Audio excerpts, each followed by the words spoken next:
फिर से पढ़ना पड़ेगा। हेलो बच्चों, गुड मॉर्निंग। मैं आज उठ मेरी बेटी सुबह हो गई पाठ पढ़ाने जा रही हूँ, जिसे सर्वेश दयाल सक्सेना ने लिखा है। इनका जन्म 1927 में और निधन 1983 में हुआ था। इन्होंने हिंदी की नई कविता के प्रमुख हस्ताक्षर। सर्वेश दयाल सक्सेना का जन्म उत्तर प्रदेश के बस्ती में हुआ था। इनकी शिक्षा दीक्षा बस्ती, वाराणसी और इलाहाबाद में हुई। वाराणसी विद्यालय, सरकारी कार्यालय, आकाशवाणी में सेवाएं दी। दिनमान पत्रिका के प्रधान उप संपादक रहे। काठ की कटिया, बांस का फूल, एक सुनी नाव, गर्म हवाएं आदि जूता इनकी बाल कविताओं का संलग्न है। इस कविता में कवि सुबह हो जाने पर अपनी नन्ही बेटी को जगाने का प्रयास करते हैं। सुबह होने के साथ प्रकृति में जो परिवर्तन आ रहे हैं उसका संकेत देते हैं। प्रकृति के ये परिवर्तन चित्रों के दृश्य हैं जो दूसरी ओर बेटी के साथ तदंतर स्थापित करने लगते हैं। पाठ।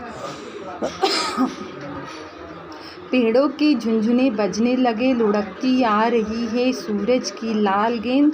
उठ मेरी बेटी सुबह हो गई। सर्वेश दयाल सक्सेना जी कहते हैं कि अब पेड़ों के पत्ते जो हैं आपस में टकरा के आवाज़ कर रहे हैं। सूरज की जो एक प्रतिमा है वो बिल्कुल गोल है, एक लाल गेंद के समान, जो आसमान में उदय हो चुकी है। बिटिया उठ जाओ, अब सुबह हो गई है। तुमने जो छोड़े थे गैस के गुब्बारे, तारे अब दिखाई नहीं देते, जाने कितने ऊपर चले गए।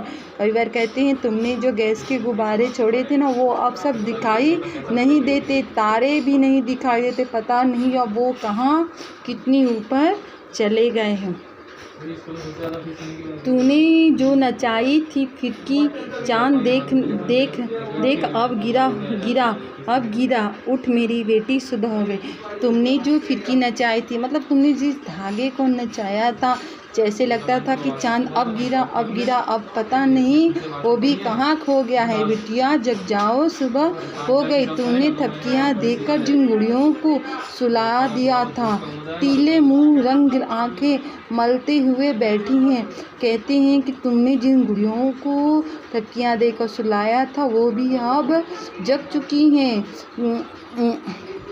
उठ मेरी बेटी, अब सुबह हो गई। गुड्डे की तार जर तारी टोपी उल्टी नीची पड़ी है। कहते हैं कि जो गुड्डे हैं उनकी जड़ तारी जो टोपियां हैं अब उल्टी पुल्टी पड़ी हैं, नीचे पड़ी हुई है। वह देख कर उड़ी जा रही हैं। चूनर तेरी गुड़िया की झिलमिल नदी उठ मेरी बेटी सुबह हो गई। तेरी गुड़िया की जो चुनर थी वो भी इधर उधर हो गई है, अब वो उड़ रही है। अब तो उठ जाओ बिटिया, अब सुबह हो गई है। तेरे साथ थककर सोई थी जो तेरी सहेलियाँ, हवा जाने किस झरने से नहा कर आई हैं। कई बार कहते हैं बेटा कि जो तेरे साथ खेल खेल के सहेलियाँ जो तुम्हारी थक गई थी, पता नहीं वो कहाँ से कि झरने से अब नहाकर भी आ चुकी हैं, इसलिए तुम अब जग जाओ। गीले हाथों से छू रही हैं तेरी तस्वीर की किताब, देखो तो कितनी रंग फैल गया है। कहते हैं कि वो अपने गीले गीले हाथों से तेरे तस्वीर की किताबों को वो छू रहे हैं और उनका रंग अब फैल गया है। अब तो उठ जाओ, उठ देख बंदर बिस्किट का तेरा डब्बा लिए छत की मुंडेर पर बैठा है, धूप आ गई है। उठ मेरी बेटी सुबह हो गई। कई बार अपने बिटिया को जगाते हुए फिर एक बार कहते हैं जो तुम्हारा बिस्किट का डब्बा था वो बंदर लेकर छत के ऊपर चला गया है। अब तो उठ जाओ, बहुत तेज धूप निकल आई है। उठ मेरी बेटी सुबह हो गई। ओके।